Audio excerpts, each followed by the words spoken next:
Also, today marks the official start of uMkhosi woMhlanga, the Zulu Reed Dance, now taking place at eMashobeni Royal Palace in Phongolo.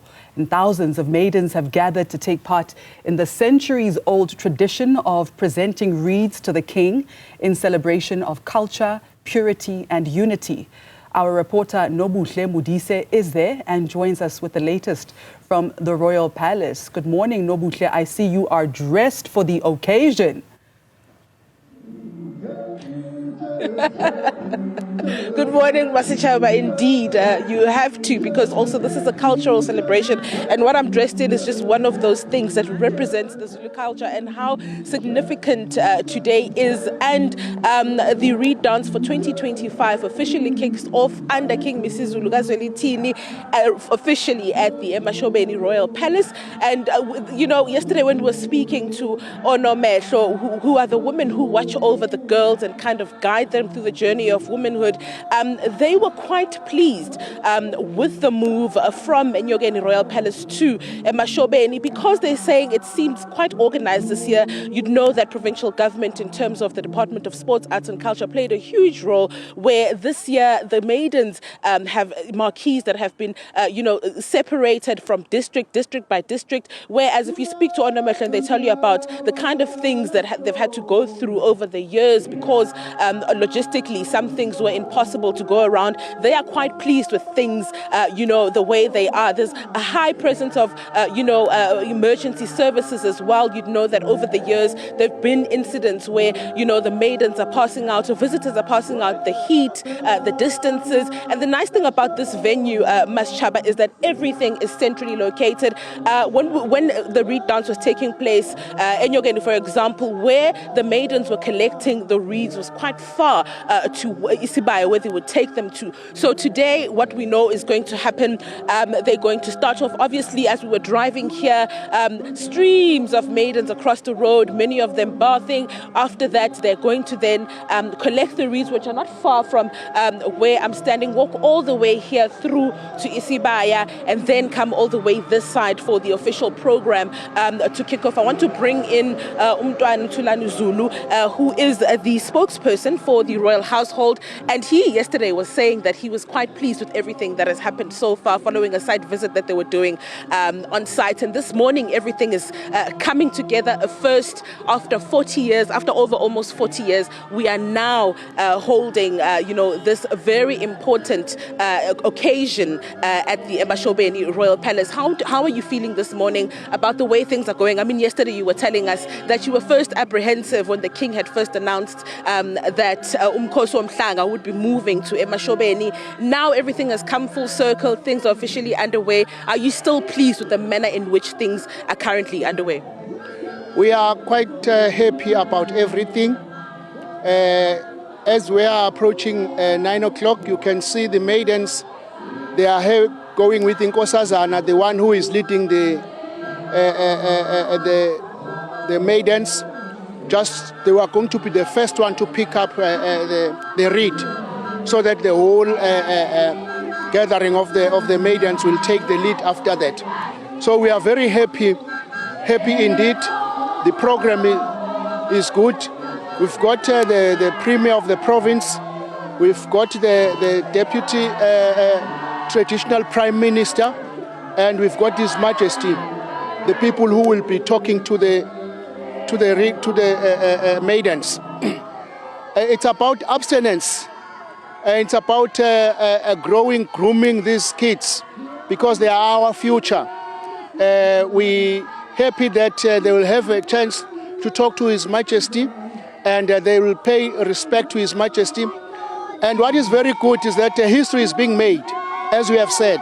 After 40 years in Enyogeni, we've come to a new place. So these ladies are going to make history, because they are the first person to open a new palace after 40 years. And after the new king, the starting of the king's legacy, they get also into history. I mean, as a build-up to this, there were a lot of, there was a lot of comments from those who the royal household has called as detractors, speaking on the significance of, chastity, virginity testing. Some, opposed to the idea. How are you feeling? Maybe take us into the thoughts of the royal household when it comes to opposition to this, tradition that stems over centuries. We are very angry at the people who are said to be rights. They stand for rights of kids, and then they're hiding with the Act number 38 of 2005 that says about 16-year-old are not to be tested. You know what happens? We've been hearing over the news that most of the kids, 10 years, 15 years, they get pregnant. And some of those, they are being raped by older men. And they are promised money or to be killed. So they stay with that fear. The only people that help us are Nobuhle, because they are the only ladies, matrons, who go to these ladies and check them and see if they have a problem. And then they ask, who did this to you? They will say, that person. And that those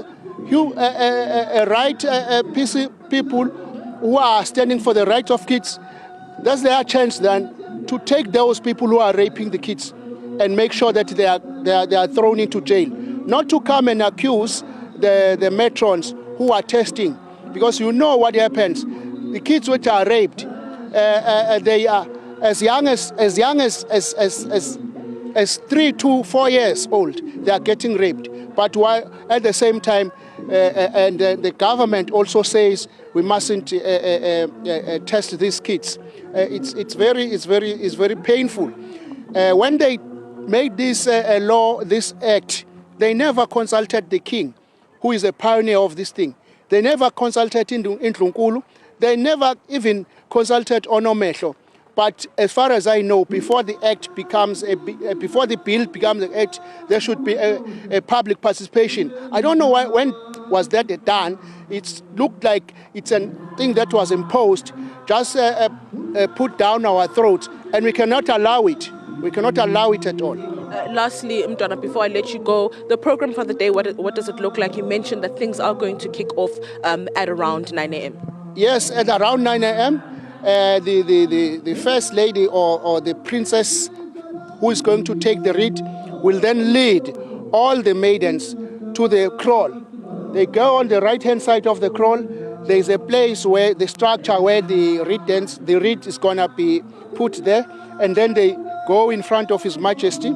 There is a gate that they will use and go around to come to this arena. And then so we'll have an opening prayer.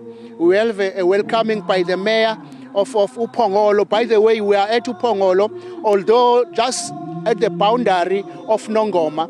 And then we will have uMkhosi Shinga, who stands for the House of Traditional Leaders of the province. We will have support, a message of support. And then we will have 18 Tuli, our premier, who will also have a message for our kids today, ahead of the traditional prime minister, the deputy, who is going to invite His Majesty to the podium, and then we will have the speech from His Majesty.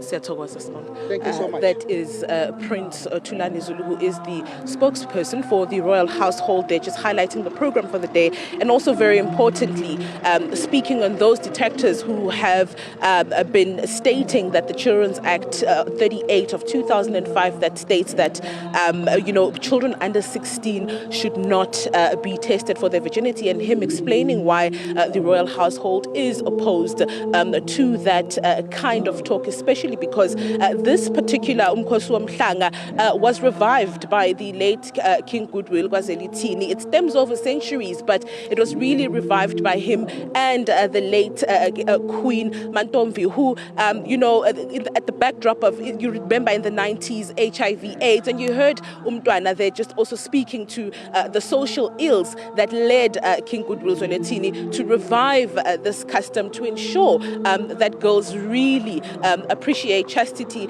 and their purity ahead of marriage, Maschab. All right, thanks very much, Nobuhle Modise, who is in KZN for the annual Zulu Reed Dance.